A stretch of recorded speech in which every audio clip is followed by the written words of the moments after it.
just a good old boy. We've got a lot of stuff going on today. Dad is filling up the manure spreader.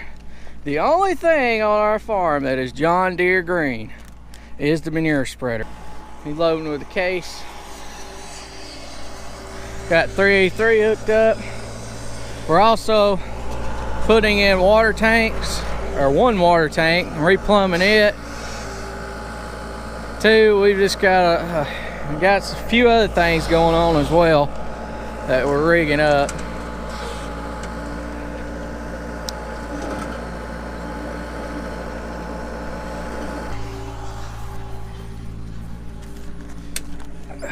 We bought this thing a while back. Hadn't really ever used it. So we're also planning on changing our cattle working setup in the barn to something different. So we'll see what it does, but right now I reckon we're gonna spread a little cow poop.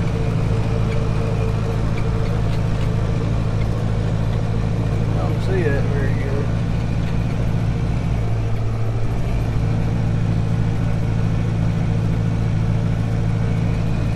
Slowly working our way back there. There it goes. Swing a little poop out, a little fertilizer for the pasture. This thing's so old, we're trying to see how much it can handle before we really put a load on it. Actually see what she'll do, but it's working right now. Probably gonna try to do this area right in here first, and down here in this little pasture where we hold calves. See how it'll do.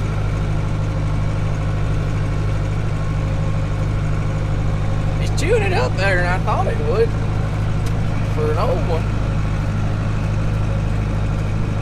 Starting to get a little light, so they're probably not going to want to turn it good.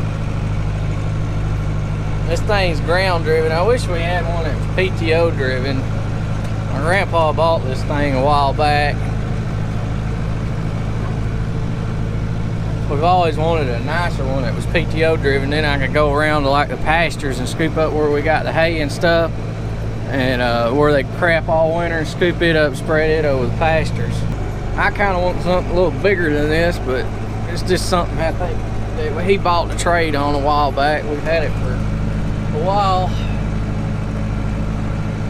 Hadn't ever had time to go through it to make sure it worked before we tried to sell it to somebody.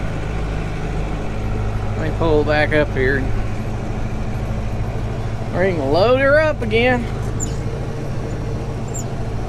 Back up, block that hole a little better.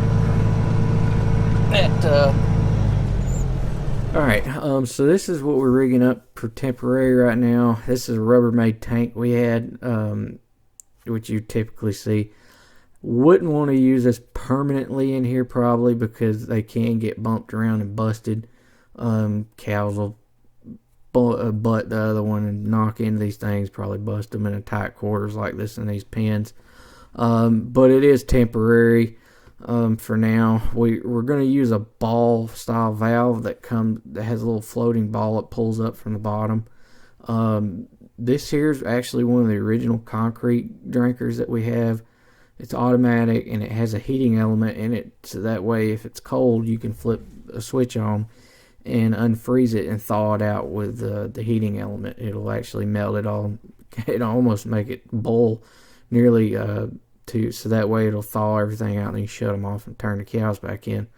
What we rigged up for this temporarily is we put this bucket down there from the pipe that went into the concrete one, put a shut-off valve on it, so that way if we want to cut this particular one drinker off, we can.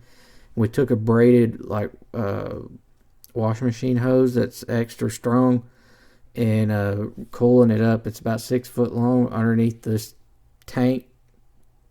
And that way if I want to, I can just drain all the water out. We can drag the tank clean out and fix it, do whatever we need to. All this stuff is easily that we're using is easily purchased anywhere.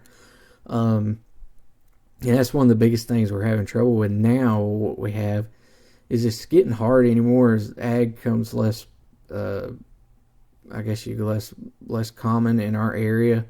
It's becoming more less rural and more subdivision-y, kind of suburban.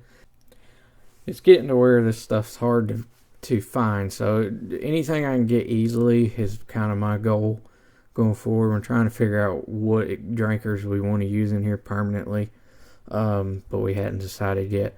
But we are about to redo our working area, which I'm about to show y'all, and then I'll explain why here in just a second. Is our working area.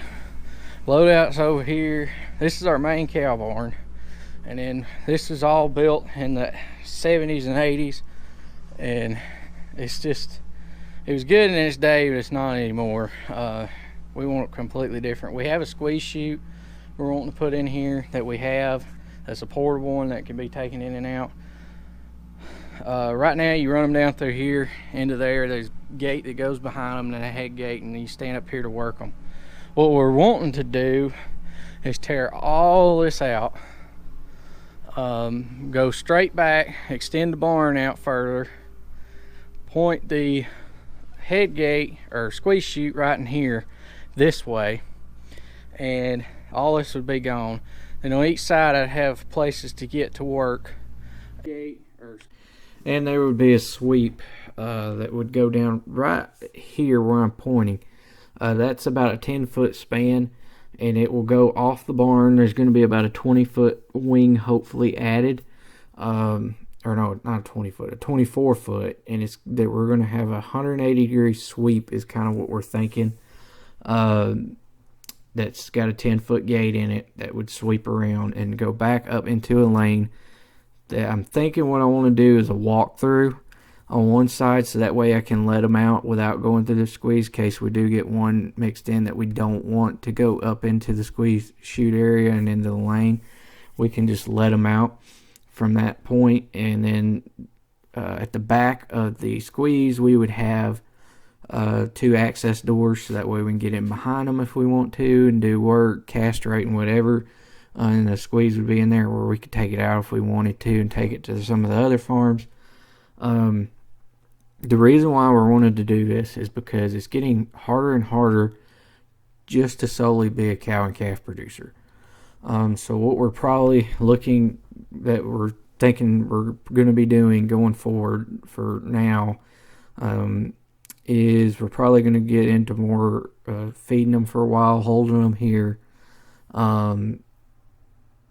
basically preconditioning them, kind of giving them, putting a little extra weight on them after they're off their calves, holding them a little bit longer, get them to a certain weight, then sell them in groups, rather than just loading them up from the farms and taking them to the sale. That's kind of what we're thinking we're going to be try to do. It seems like the calves are bringing a little more if you do that.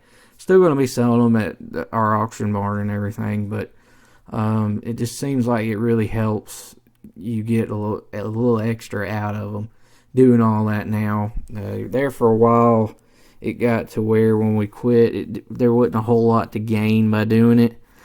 So we kind of went away from doing that, and now it's looking like it's kind of going back to where it's going to be beneficial if you do that.